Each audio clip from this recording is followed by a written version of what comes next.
जंगल के बीचों बीच शिकारियों का एक छोटा सा गांव था। उस गांव के सभी लोग शिकारी थे। उनका सरदार बहुत ही अनुभवी शिकारी था, जो जानवरों के पैरों के निशान देखकर बता देता था कि वो कितनी दूर पर होगा। वो शिकार तो करता था, लेकिन सिर्फ उन्हीं जानवरों का जो या तो बूढ़े होते थे या फिर घायल होते थे। उनके अलावा वो सभी जानवरों को छोड़ देता था, जिस वजह से उसका नाम दयालु शिकारी पड़ गया था। आज तो हमें किसी बड़े जानवर का शिकार करना होगा। अगर आज बड़ा जानवर नहीं मिला तो हमारा परिवार आज भी भूखा रह जाएगा। बड़े जानवर मिलते तो बहुत हैं, लेकिन क्या करें, हमारा सरदार बहुत दयालु जो है, हर बार उनको छोड़ने को बोल देता है। आज हम उसकी बात नहीं मानेंगे। तू बिल्कुल सही कह रहा है लाला। आज अगर उसकी बात मानी तो ना जाने हम सबके परिवार का क्या होगा। वो तो ठीक है, लेकिन सरदार हैं कहाँ? अभी तक नहीं आए। एक काम करते हैं, आज उसके बिना ही शिकार करते हैं। हम ऐसा नहीं कर सकते। उसके जितना अनुभव हम किसी के पास नहीं है। वो जानवरों के पैरों के निशान देखकर बता देता है कि वो कितनी दूर होगा। हम उसके बिना शिकार नहीं कर सकते। माफ करना, आज मुझे आने में थोड़ी देर हो गई। चलो कोई बड़ा शिकार करते हैं। आज भी छोटा खरगोश ही हाथ लगा है। ऐसा लगता है जंगल के सभी बड़े जानवर खत्म हो गए हैं। लगता है जानवरों को ये पता चल गया है कि हम सब उनका शिकार करने आ रहे हैं। ये मजाक का वक्त नहीं है रज्जू। लगता है आज भी हमारे परिवार को भूखा ही रहना पड़ेगा। अगर ऐसा ही रहा तो हमें दूसरा काम धंधा देखना पड़ेगा। तुम सब चुप रहो। मुझे सांभर के पैरों के निशान दिखे हैं। वो यहीं आसपास ही है।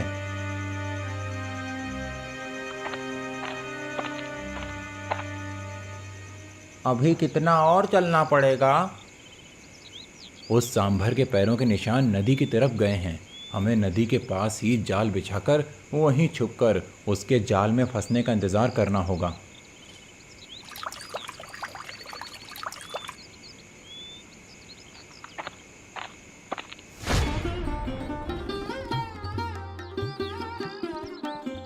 देखो, मैंने कहा था ना, सांभर जाल में फंसेगा। इसीलिए तो तू हमारा सरदार है। हमारा पेट भरने के लिए इसका धन्यवाद करते हैं और इसकी जीवन लीला समाप्त करते हैं।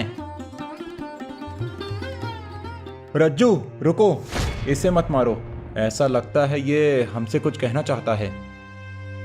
अच्छा, तुझे जानवरों की भाषा भी आती है जो तू उसकी बोली समझ गया। अरे भाई, तुम इसकी आंखों में देखो। ऐसा लगता है ये हमसे मदद मांगने आया है और जानबूझकर जाल में फंसा है। तो क्या अब तू इसे भी छोड़ देगा?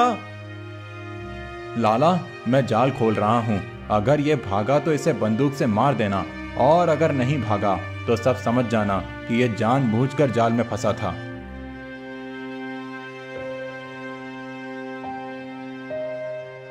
आज फिर एक शिकार हाथ से गया। लगता है ये हमें अपने पीछे आने को कह रहा है। हमें इसके पीछे जाना चाहिए।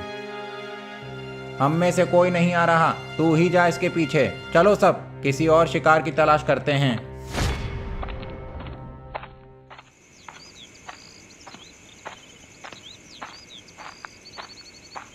लगता है गड्ढे में कुछ है। अभी झांक कर देखता हूँ। अरे ये क्या? अंदर तो एक और सांभर है। लगता है ये इसका साथी है। ये इसी को बचाने के लिए मदद मांग रहा था। इसे बाहर निकालना पड़ेगा।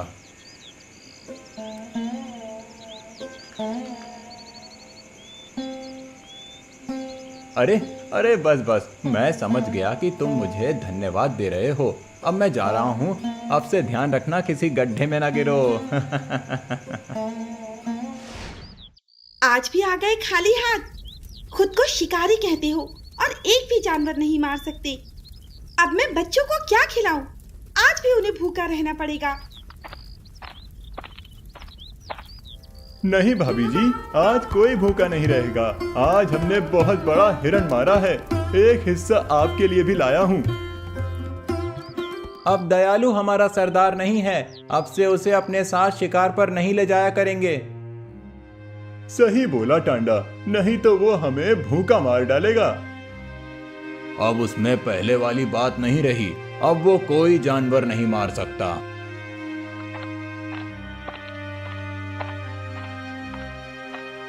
चलो आज भी कोई बड़ा शिकार करते हैं।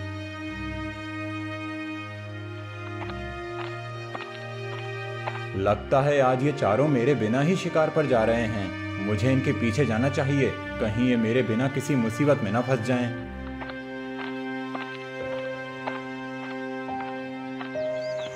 ये जंगल का वही हिस्सा है ना जहाँ दयालु हमें आने से मना करता था?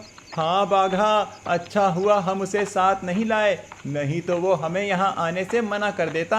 यहीं पर हमें बड़े जानवर मिलेंगे।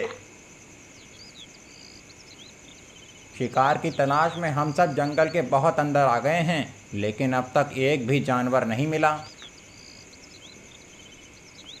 आज हमारे हाथ कुछ नहीं लगा, अब हमें खाली हाथ ही वापस लौटना पड़ेगा। सूरज भी ढलने वाला है।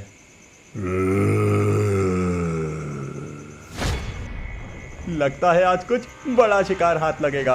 अब तो मैं खाली हाथ नहीं जाने वाला।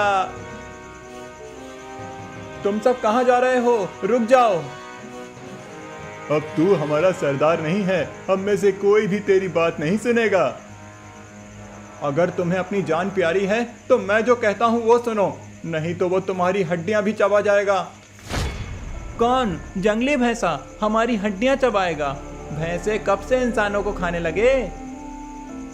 हमने तो शेर के पंजे देखे नहीं, हम सब तो उस भैंसे की आवाज सुनकर उसकी तरफ बढ़ रहे थे। अच्छा हुआ सरदार जो तू समय पर आ गया, नहीं तो आज शिकारी का ही शिकार हो जाता। तो क्या आज भी हमें? नहीं नहीं, आज किसी को भी भूखा नहीं रहना पड़ेगा। तो क्या हम शेर का शिकार करेंगे? नहीं नहीं, मैंने नदी के किनारे जाल बिछाया है, चलकर देखते हैं, शायद उसमें कोई जानवर फंसा हो।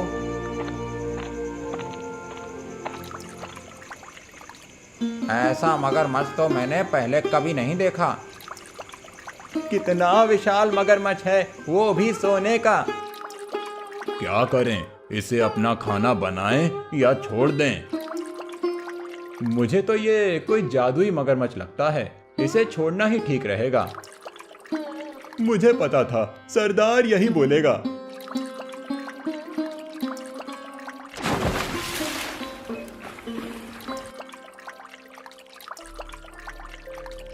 इतनी बड़ी मछली? आज के लिए ये मछली पर्याप्त है। भलाई का इनाम ऐसा ही होता है।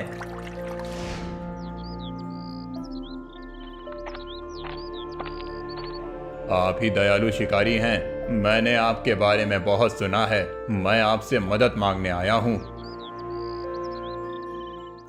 हाँ, मैं ही दयालु शिकारी हूँ। आप कौन हैं, कहाँ से आए हैं और मेरी क्या मदद चाहिए? मैं पहाड़पुर का रहने वाला भीमा हूँ। मेरे गांव में एक आदमखोर भेड़िया घुस आया है। वो गांव वालों के पालतू जानवरों को मार कर खा जाता है। सिर्फ इतना ही नहीं, वो अब तक 2 गांव वालों को घायल भी कर चुका है। मैं चाहता हूँ आप मेरे साथ चलकर उस आदमखोर भेड़िए से गांव वालों की रक्षा करो। ठीक है, मैं तुम्हारे साथ चलूंगा। तो ये है पहाड़पुर गांव। पहले ये गांव इस तरह वीरान और उजड़ा नहीं था। चारों तरफ चहल पहल हुआ करती थी, लेकिन जब से वो आदमखोर भेड़िया गांव में आया है, तब से उसके डर से कोई भी घर से बाहर नहीं निकलता। आदमखोर भेड़िया, आदमखोर भेड़िया, बचाओ बचाओ। लगता है वो आ गया। अब मैं आ गया हूं, सभी गांव वालों की रक्षा करूंगा। अब बस तुम्हारा ही सहारा है दयालु जी। आज तो मुझसे नहीं बच सकता। भाग। कितना भागेगा? जहां तक जाएगा तेरा पीछा करूंगा।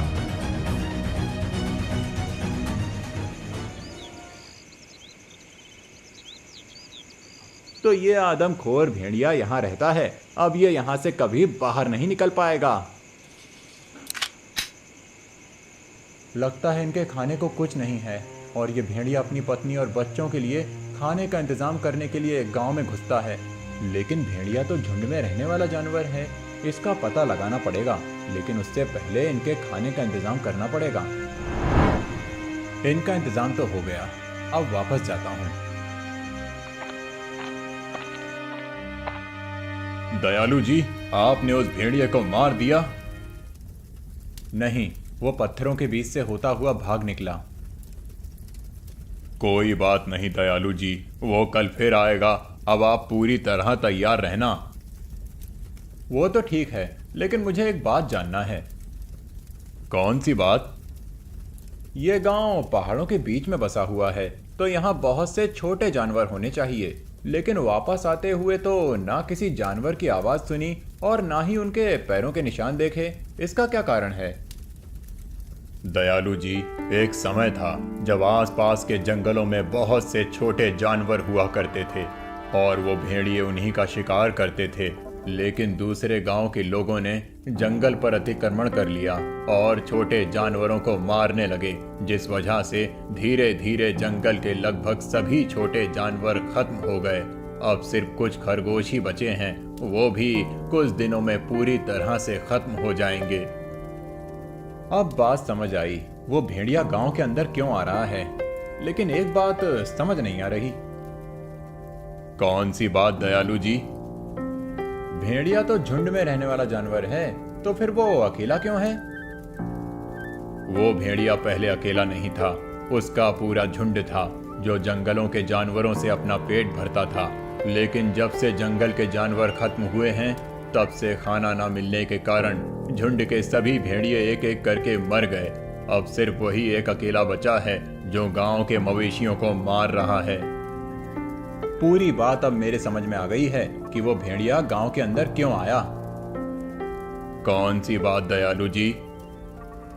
आप चलिए मेरे साथ। जब इंसानों ने जंगल के सभी जानवर मार दिए तो भेड़िया किसका शिकार करते? इसीलिए ये भेड़िया अपना पेट भरने गांव के अंदर आता था। ये भेड़िया भी मेरी और तुम्हारी तरह इसी प्रकृति का हिस्सा है। हम इंसान इतने लालची हो गए हैं कि अपना हिस्सा भी खा रहे हैं और इनका हिस्सा भी। मैं आपकी बात अच्छी तरह समझ गया दयालु जी। जो गलती मेरे गांव वालों ने और दूसरे लोगों ने की, अब मैं उसे सुधारूंगा। अच्छा हुआ तुम्हें अपनी गलती का एहसास समय पर हो गया। अब मैं गांव वालों को समझाऊंगा, प्रकृति से उतना ही लें जितना कि उन्हें जरूरत है, नहीं तो प्रकृति तुमसे अपना हिस्सा वापस लेने आएगी। जैसे ये भेड़िया अपना हिस्सा वापस लेने आया था। आपका बहुत बहुत धन्यवाद दयालु जी, आपने मेरी आंखें खोल दी। बहुत दिन हो गए गांव से आए हुए, अब मुझे वापस जाना चाहिए। अरे आ गए आप, जल्दी से हाथ मुंह धो लीजिए, मैं आपके लिए खाना लगाती हूँ।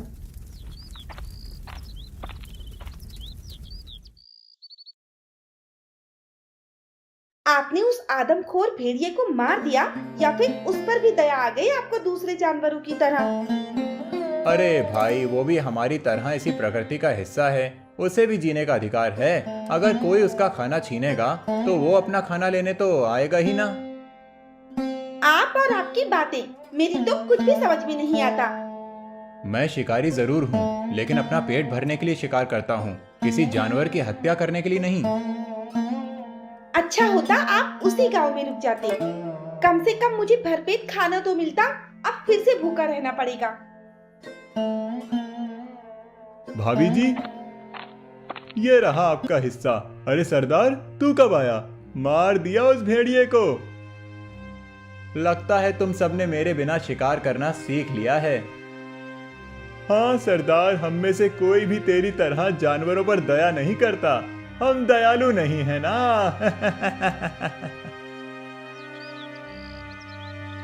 अब मैं इन्हें कैसे समझाऊं कि अगर एक तरफ से सब जानवरों का शिकार होता रहेगा तो एक दिन जंगल के सभी जानवर खत्म हो जाएंगे, फिर हम भी उसी भेड़िए की तरह हो जाएंगे।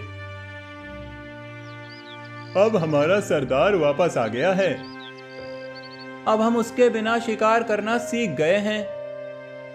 हाँ, सही कहा तूने। अब नहीं लगता कि हमें उसकी जरूरत पड़ेगी।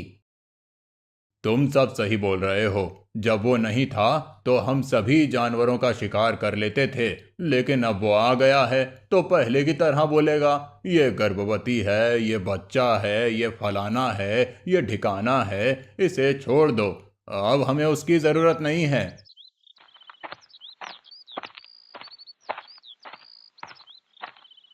लगता है किसी गंभीर विषय पर चर्चा हो रही है। तू सही समय पर आया है दयालु। हम सब ने फैसला किया है कि अब हम तेरे बिना ही शिकार पर जाएंगे। मैं तुम सबसे कुछ कहना चाहता हूं। अब हम में से कोई तेरी बात नहीं सुनेगा। अब हम तेरे बिना शिकार करेंगे, तू अपना देख ले। 1 महीने तक वो चारों अंधाधुंध शिकार करते हैं और जंगल के लगभग सभी बड़े जानवरों को मार देते हैं। सुबह से शाम हो गई, लेकिन एक भी बड़ा जानवर नहीं मिला। 1 हफ्ता हो गया है, एक भी बड़ा जानवर हाथ नहीं लगा। ना जाने जंगल के सभी जानवर कहाँ चले गए।